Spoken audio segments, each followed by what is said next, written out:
If you want your turkeys to grow very well, then the best way is to provide them with a feed that has a lot of protein, about 28% protein. But feeds like this can be very expensive. And if you have to be feeding your turkeys with feed like this for a very long time, for about 4 months, 6 months, 7 months, 8 months before you can sell them, then you are really going to have a lot of financial burden. And you might even incur a loss because the amount of money you use to buy the feed can exceed the profit that you get, and that will make you end at a loss instead of a profit. In this video, we are going to see a simple technique that helps you get high quality turkey meat, high results, high productivity, and still use low money in your feed cost. My name is Henry Osubuachi, and welcome to Hobbs Ranch. Okay, before we move on to the feed, let's understand the nutritional requirement of turkeys. Turkeys require very high protein feed. When you can provide them with a lot of protein, then research shows that they can grow to their maximum potential.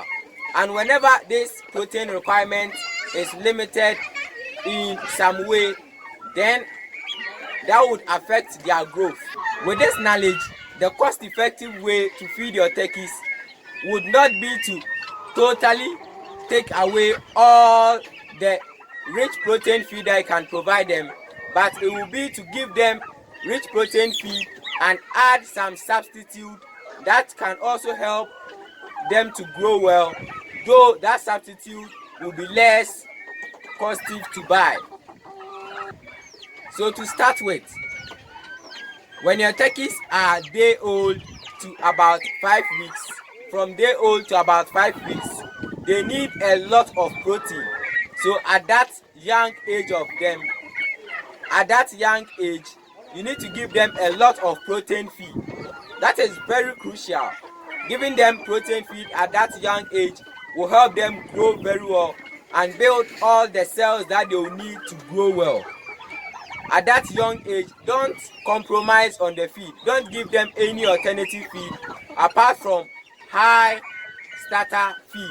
You can buy broiler starter for them at that young age.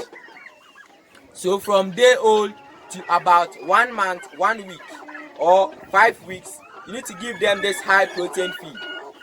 From 5 weeks upward, then you limit the amount of broiler starter that you give them. You don't change the broiler starter. The broiler starter is still on the menu. So in the morning you can give them broiler starter that is enough for them to eat. If you want to know if the food you give them is enough, then you provide them with the food quantity, and check that amount. So if all of them are satisfied and there is still some amount of feed left, it means that that feed is okay for them. And if the amount of feed is too much, then you need to reduce the feed. But if it's left with small quantity, then you can keep giving them that amount of feed that you are giving them. So to know if the amount of feed you are giving them is okay, then give them the amount of feed, and after they've all eaten and are satisfied, go and check the remaining feed. If it's too much, then it means that you need to reduce the feed. But if it's left with very small amount in the bowl, then it means that the feed quantity you are giving them is okay. So in the morning, give them broiler starter again. Don't change the broiler starter. Give them high protein broiler starter. In the afternoon, when you have to feed them again, that's where we can make a wise substitute. That's where we can give them feed that is less expensive. So at this stage, you can either give them leftover feed like rice, or you can give them grain. You can give them grains, which is less expensive, only grains. So you can soak your grains and give it to them, or give them leftover feed, which you can get in schools, restaurants, food joints for free.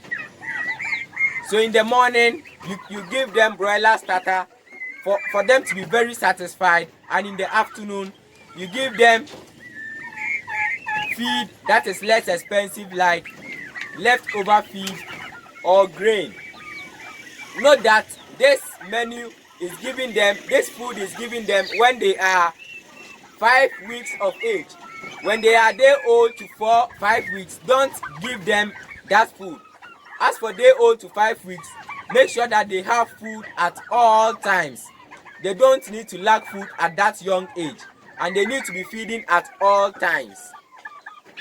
So from 5 weeks to about 6 months, when they are almost ready for the market, now you switch their food again.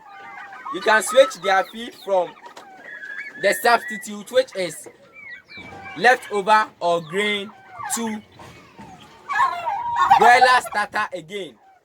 So at that time you need to prepare them for the market, and when they have a high weight, then you can sell them at high profit.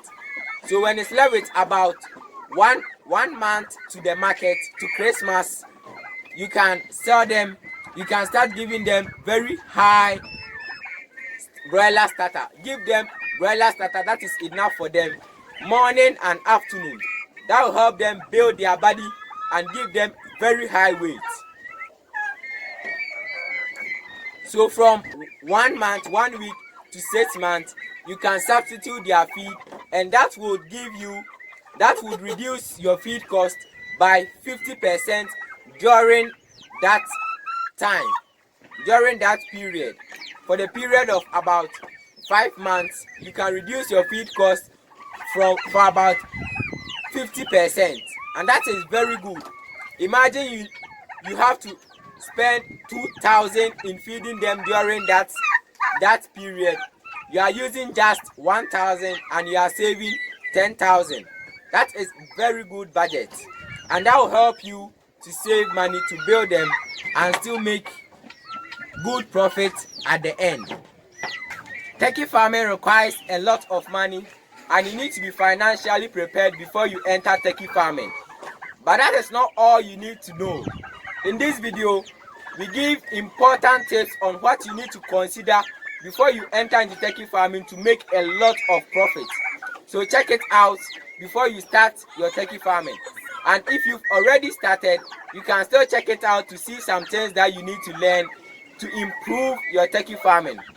One most important tip that I'll give you in this video is, if you are a beginner, get a very good flock before you start your turkey farming. When you have a very good flock that can produce high quality meat, then you can make a lot of profit.